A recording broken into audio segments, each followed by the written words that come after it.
Hey, my name is Matt Stohrer and I repair saxophones for a living. And today I would like to talk to you about the King Super 20. Now, before we begin, it's been a while since my last video, so I decided to get back into it with a doozy. So this is going to be a pretty big one, pretty long one, so sit down, grab yourself a drink. And also, a lot of times I try to fit in, as much sort of historical information and background as I can on the instruments, the different variations as they go along.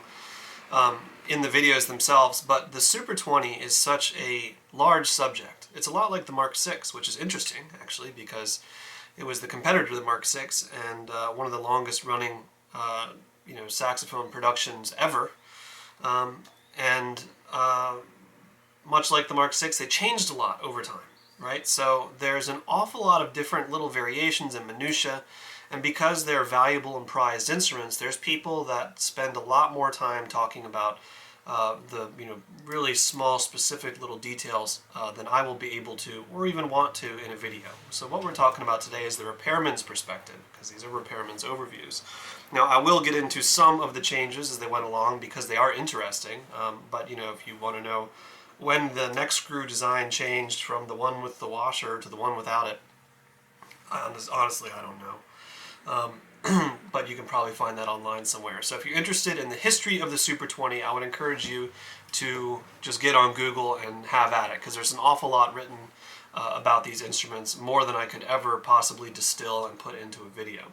But the perspective we're talking about today is from the repair perspective. So here we go. The King Super 20 was a saxophone made by the H.N. White Company, and it was actually made in two basic phases. One from 1945 to 1967, where they were made in Cleveland, Ohio, and you can actually see that on the engraving. And then there was, I'm probably holding that upside down from your perspective.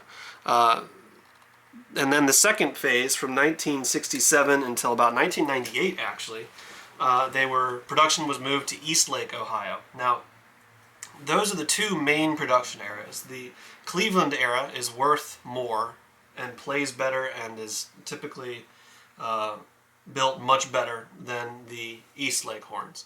That's not to say you can't find a good Eastlake Super 20, but they typically cost less. They don't have all the features that the early ones have, and the craftsmanship declines sharply over time until when you get to the end of the Super 20 range, which people don't even know they were making Super 20s in the 80s. It's really not a Super 20 anymore. It just says it on the bell. I've worked on a couple of those, and they are not great instruments. They really don't have much in common with what we're looking at here.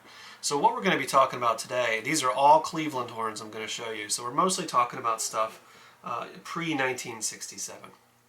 Now, there's several different phases of production, and I'll just run through this really quickly. You've got Series 1, which is basically the same as a Zephyr Special. Right? Looks like this guy. This is a Zephyr Special. I've done a Zephyr Special video.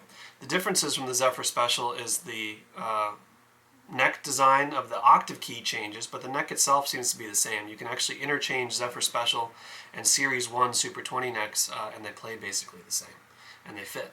The pants guard changes, and the key guards change. And there might be some other small aesthetic differences, but it's basically the same saxophone other than the engraving. So if you've got a early Super 20, and that's between serial number 272,000 and 295,000, and it looks like this, watch the Zephyr Special video. That'll actually tell you a bit more about your instrument than this one probably will. But this is what the first Super 20s looked like, just with different engraving. You've got the old style left-hand pinky table mechanism. You've even got the old style octave key. And then there's a transitional period, which I'll show you an example of one of those right now, which is serial number 295,000 to about 305,000, where they'd started to make some changes. And you can see the left-hand pinky table looks different, but the keys are still mounted on the bell. And the neck design is still very, very similar to the Zephyr Special, other than the underslung octave key. And then there's the Series 2 from 305,000 to 340,000, of which this is an example. This is 338,000, where they continue making changes to the left-hand pinky table, a couple other things. And then there's Series 3 from 340,000 to 380,000. I have one of those here.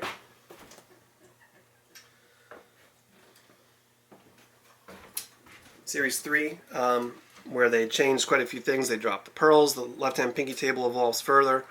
And then the Series 4, where they start to lose lots of features, actually. This is early Series 4. It's lost that double socket neck.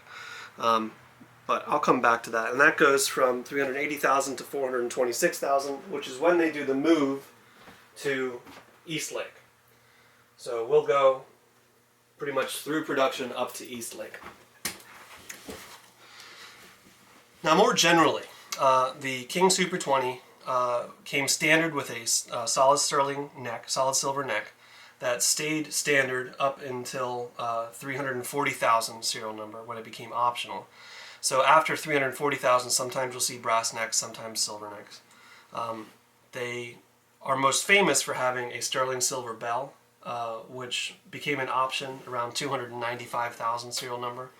So the earliest Super 20s can't have a sterling bell, but after 295,000 they can. Also, the early ones have the pearl inlay on the keys, and those were available up to about 340,000 serial number.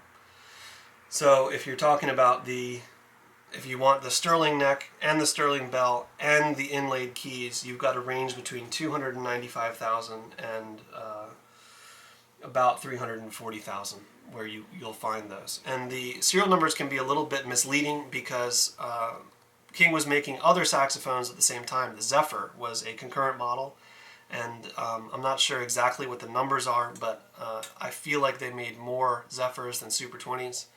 And someone said one time that the company was actually losing money on every Super 20 that they made, which, I mean, it's sort of borne witness by the fact that they sort of cheapen it over time. They get a little bit better for a couple years after World War II, and then they start to cheapen the design considerably. So that's sort of, that would make sense. But the full pearls, so that's what it's called when they have the pearl inlay. Full pearl silver sonic is a horn you don't see very much. And those command the highest prices of all. But generally, the closer to the beginning of production you get, the higher the price, except for that very first Series 1, where it looks basically like the Zephyr Special. Those are a little cheaper than the rest. But the Series 1A and the Series 2 and the Series 3 tend to command pretty high prices, usually commensurate with a Mark 6 of the same condition, with the exception of the full pearl silver sonic, which command very high prices these days. So, the Super 20, what are you going to be looking at when you look at one of these? Well, the earlier ones have a double socket neck, which is something to be aware of if you're talking about key fit. They have matching serial number on that double socket neck. They've got sterling silver neck pipes, which if they've been dented or damaged, sterling silver is a little bit different to work on. This one there was some dents up here. I did some dent work up here. Hopefully you can't see it too much. Sterling silver is a little bit different to work on than brass. It's more brittle. If it's really damaged, it can crack. You've got the brazed tone holes, which I talked about in the Zephyr Special video, where these are actually separate pieces of brass that are brazed to the body tube. And that is different from the tone holes you see on Martins, which are separate pieces of brass, but they're soft soldered to the body tube, meaning that you can remove them with a regular old butane torch, and also that solder breaks down over time. But on the King, it's brazed, means it's another word for that, silver solder or hard soldering, and you got to get the area red hot to do it, and it's a very, very strong and lasting bond. So you don't really have to worry about there being any sort of solder leaks or anything like that. You may see some like bubbles. Sometimes there's defects around the tone holes, but I've never seen one of these leak, and I've seen them get really heavily damaged and stay attached. So it's a pretty good design, and they're very, very sturdy, and they give you a nice wide area for the pad to adhere to, which is really nice. The feel under the fingers of the Super 20 is very nice, very light. They've got these nice thin, flat pearls that feel very good in the fingers.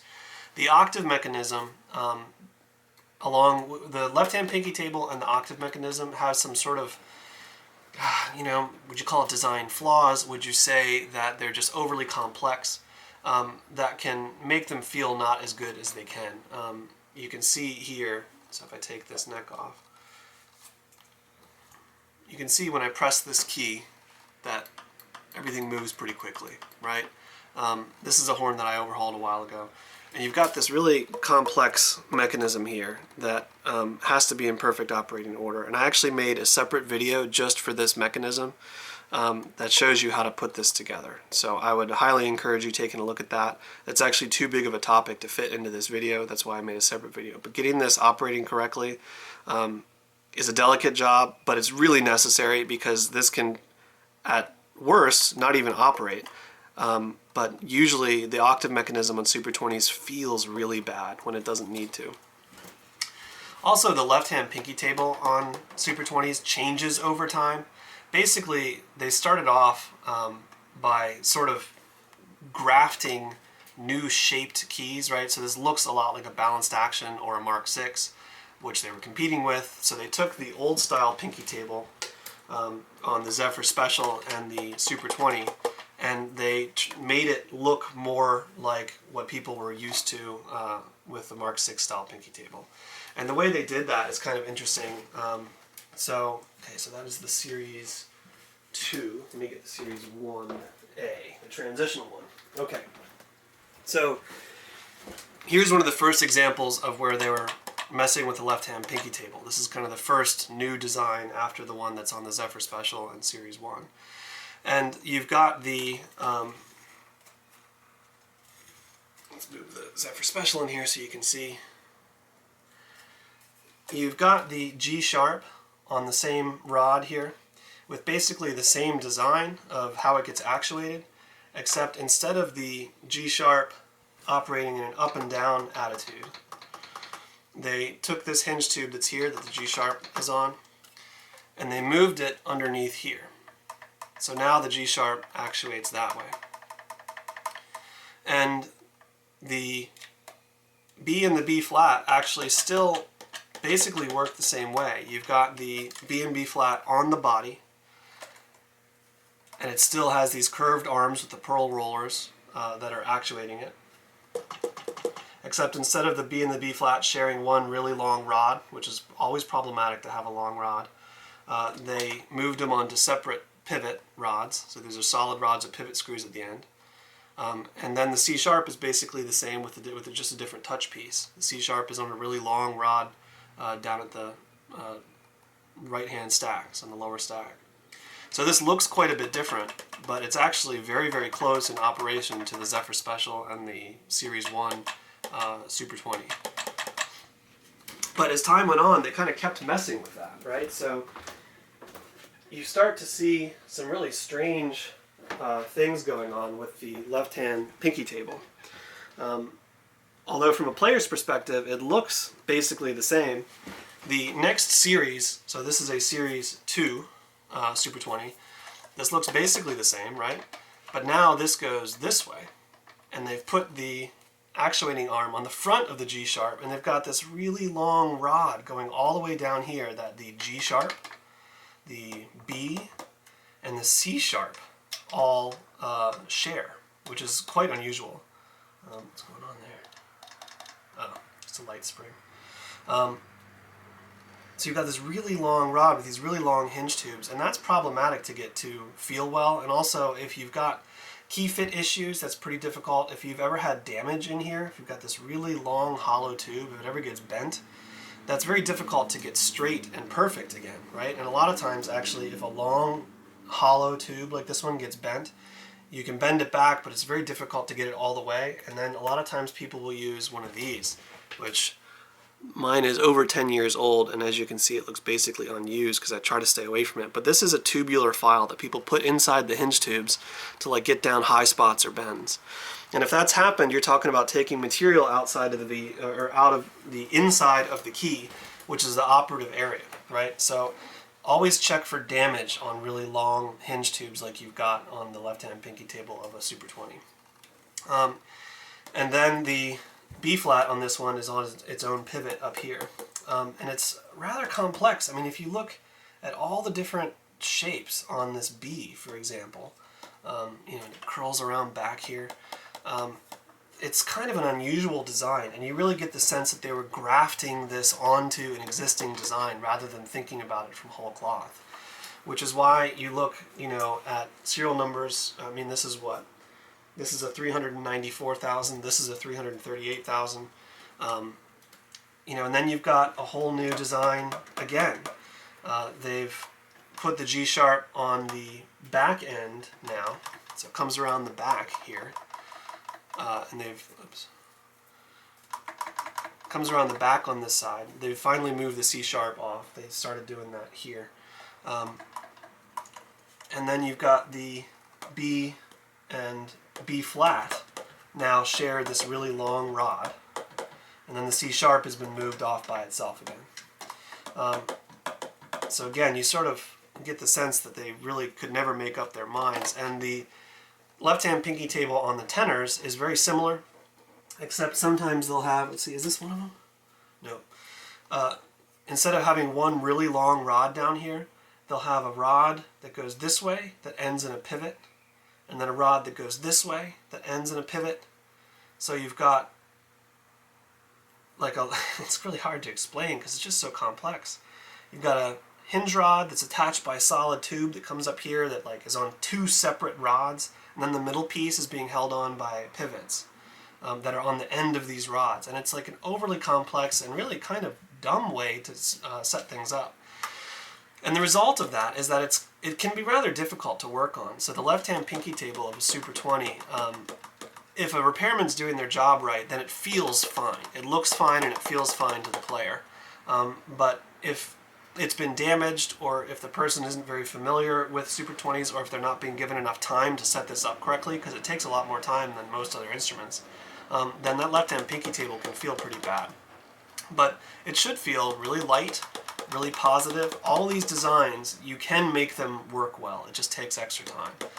So that's something to be aware of. And another thing to watch out for is that, and this kind of ties into this complex mechanism and getting it to feel well, the keys are nickel rather than brass. The barrels are nickel, and that's a much harder and sort of stickier metal than brass, and it's a lot harder to do good key fitting work on these. It takes more time, and if the horn has been buffed, if it's been re-lacquered, and if it's been buffed strongly, and you've got like the ends of all your hinge tubes been rounded off or shortened, that can be quite a bit of work to get that back into original,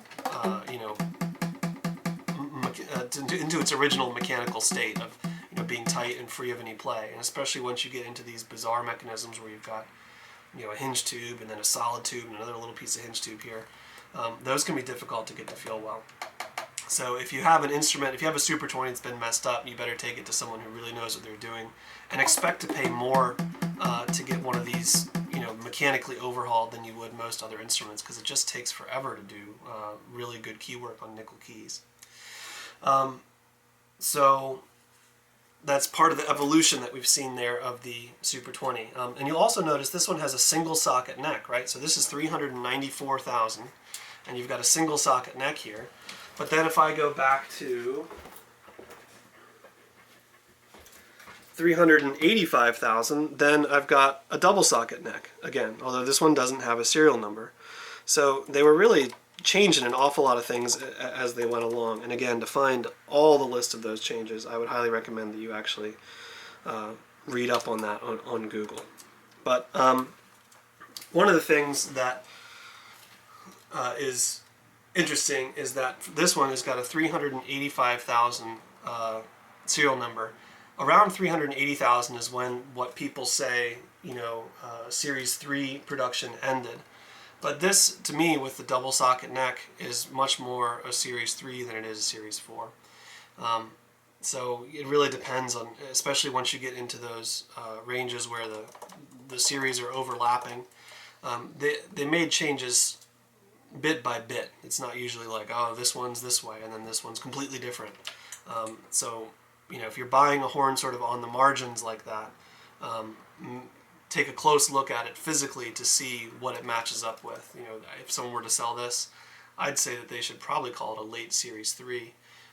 But this one is definitely a Series 4 with that single socket neck. The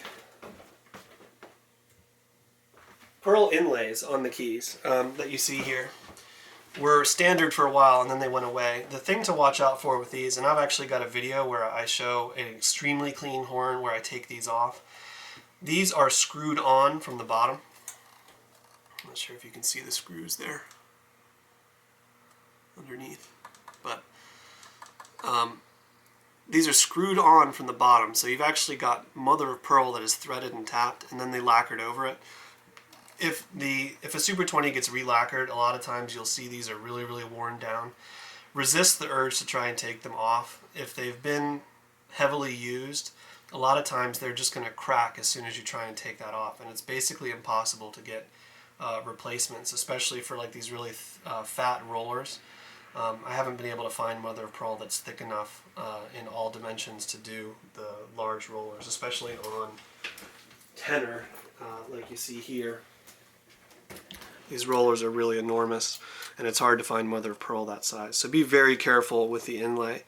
And I've seen a couple of replacement pieces of inlay for sale in different places, but none of them have actually matched in my experience. So be very careful with your pearl inlay. And you can watch that video I made on removing the pearl inlay if you're curious, but I would not recommend that. Do not do that, really. Just don't do it. The only reason I did it was because I had an exceptionally clean horn that belonged to me. So I was willing to take that risk to take them off and clean everything. But that's something you really should never do. And also, that since you've got pearl inlay everywhere, that means when you're getting it repaired, if you're talking about doing like an acid bath, which is something I really don't do very much at all, but if someone is going to go ahead and toss these keys into an acid bath to get them clean, that will etch the mother of pearl a bit. So be very careful when you're talking about doing that with these instruments, because there's so much pearl everywhere that is, you know, especially on the rollers and so forth, that on the palm keys, where you've got, you know, all these like little gaps for the acid to get into. Just be careful with that. When you're working on these horns, you're probably going to want to use thin pads. The modern measurement is 0.160 inches thickness. I've seen people put thick pads on these, but they originally came with thin pads, and the depth of the key cup and the attitude at which it lays against the tone hole, you're going to have a much easier time if you use thin pads, and you won't need much shellac or adhesive behind them at all. Another feature of these horns is the adjustable pivot screws. You've got a headless pivot screw that has a little locking nut on it, so you can screw the pivot screw in or out wherever it needs to be so that everything's tight, and then you just tighten this lock nut down. It's basically another take on what Kahn did with their adjustable pivot screws, minus the tiny locking screws on the side that so many people have problems with. Let's see. The double socket neck is worth talking about. Now this actually applies to other instruments as well, but these are a little different than Kahn. Okay, so for a Kahn double socket neck, the mouth pipe actually goes all the way through. So the inner sleeve is part of the neck itself. On these, this portion here and this inner sleeve are actually different from the rest of the neck. So if you need to, you can unsolder all this stuff and work on it separately. And when you're talking about neck fit on these, the outer sleeve here is what tightens down and keeps things from moving. The inner sleeve, the outside of the inner sleeve operating against the inside of the tenon receiver on the body is where you get your airtight fit. And you might think that, you know, a double socket neck is going to be more airtight than a single socket neck. It's not really true. It really just depends on how the actual fit is. And getting these fit properly means expanding this inner one, making sure it's round, of course making sure this is round, but this is so thick, usually this is not damaged unless it's been majorly damaged. You're talking about just getting an airtight seal between those two surfaces right there. And that means expanding this, and then usually you'll have to do a little bit of lapping. And then getting all that compound and getting everything out, and just getting the inside of this clean can be difficult, but it's very, very important to keep that clean. And you know, as always, an airtight neck fit is paramount to having the horn respond and play as well as it can. Intonation on these horns is very good. I've never really had an issue from the Zephyr Special on through the Super 20. They seem like they had it fairly well figured. They did do some changes throughout. The board changed a little bit over time. I think they were trying to improve intonation, but I never really had an issue with it. And you shouldn't either. And they're fairly mouthpiece friendly. The key heights you're going to end up with on an alto look like this. Right? They're moderate. They're not huge. You can open them up a bit more if you want to, but it's usually not necessary. As far as a tenor goes, and I'll show you one of those. As far as the tenors go, they're about the same, a little open. It seems to be kind of what they like. And I'll show you a super cool tenor. So there's key heights on a tenor. This is an overhaul I did a while ago.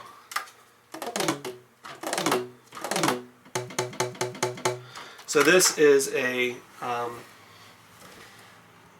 Series 1A transitional, but the serial number is actually 292,000, which usually would put it in your, Series 1, when you're looking at serial number lists to see what you should expect. But this is clearly a transitional. But this might be somewhat special because this horn is the saxophone. I'm not sure if you can see that. That was Charlie Ventura's first King Super 20. So this was made especially for Charlie Ventura. This was his horn. And this is gold plated as well. So obviously they were kind of pulling out all the stops when they made this horn. So this might have been, their top of the line, like they, set a special guy to work on it, and put on some features that weren't quite ready for mass production yet. Or maybe the serial number lists are wrong, and 292,000 is where they start, where the transitionals start for tenor. Who knows? In this horn, you can see the wear I talk about on the pearls. This horn has been played quite a bit, as you might expect from Charlie Ventura's horn. And those pearls have started to wear. So I would never, ever try and touch those or pull them off or clean them up more than just, a gentle washing. Because when pearl looks like that, when these, the grain of the pearl is across for these. So these can start to flake off the top if you're not careful. But this is a silver sonic with full pearls, gold plate, and it's Charlie Ventura's first horn, or first Super 20. So obviously this is basically the whole shebang. This is everything you can possibly get on one of these horns. And this horn plays ridiculously well. I mean, it's everything you'd hope it would be. And it was a lot of fun to work on. It had seen some playing time. I did a full mechanical rebuild on this, and now it's absolutely tight. And you can just hear.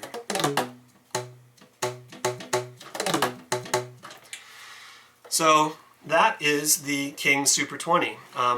As you can tell, I tried to impart a lot of information here. There's just an awful lot to talk about when you get into Super 20s and Mark 6s, and that's one of the reasons that I've kind of put off making a video like this, because there's just so much to talk about.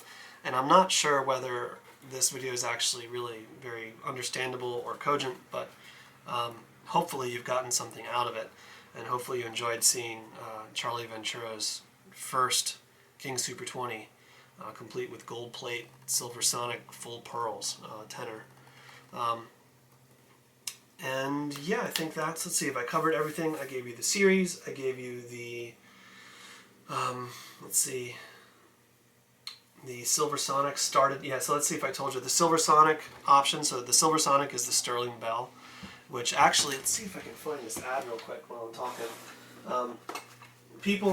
It's interesting when you get to read like vintage ads about what the companies actually thought of the stuff they were making at the time. A lot of times people say, oh, like silver makes it brighter, or something like that. But if you actually read the original ads, it seems like King had kind of a different idea as to what the silver was going to be doing for their instruments. Let's see, the adjustable pivot screws, the nickel keywork. Yeah, I pretty much went through everything. Let's see if I can find this ad for you. Oh, yeah, here it is.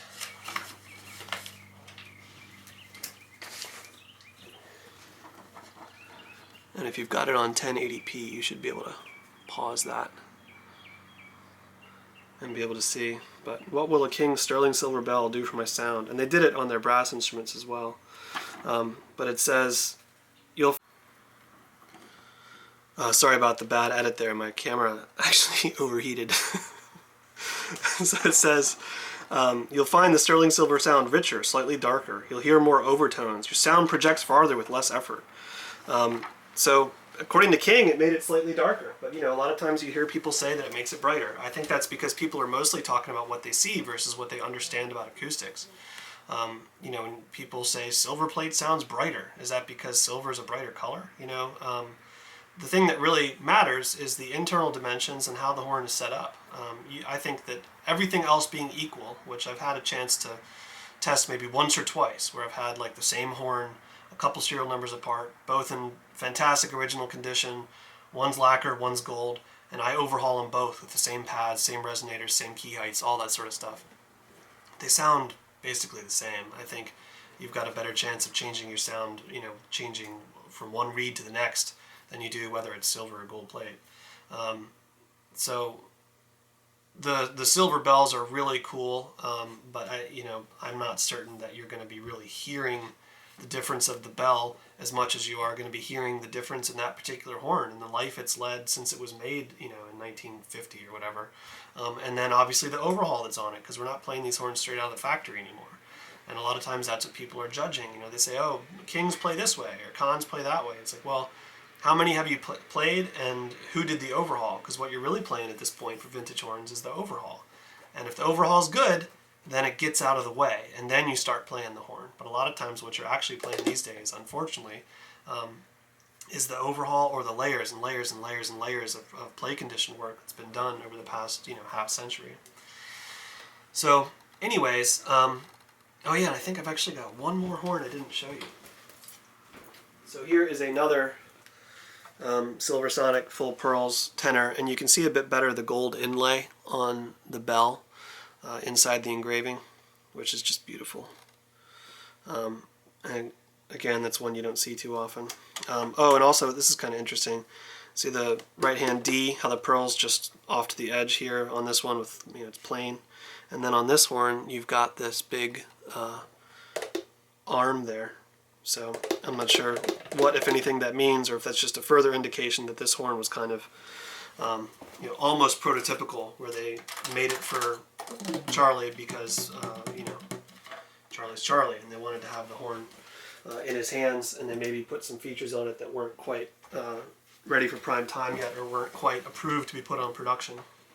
So, yeah, I hope that was helpful, useful, informative. I'm a bit nervous about putting such a huge video out there, but there's just so much information on Super 20s because they have such a long history and so many variations, and there's so much stuff to talk about with these horns because they're so different than everything else. When you add up the brazed tone holes and the pearl inlay and the silver bell and the silver neck and the double socket neck and the crazy octave mechanism and the crazy left-hand pinky table and the nickel key work, it just...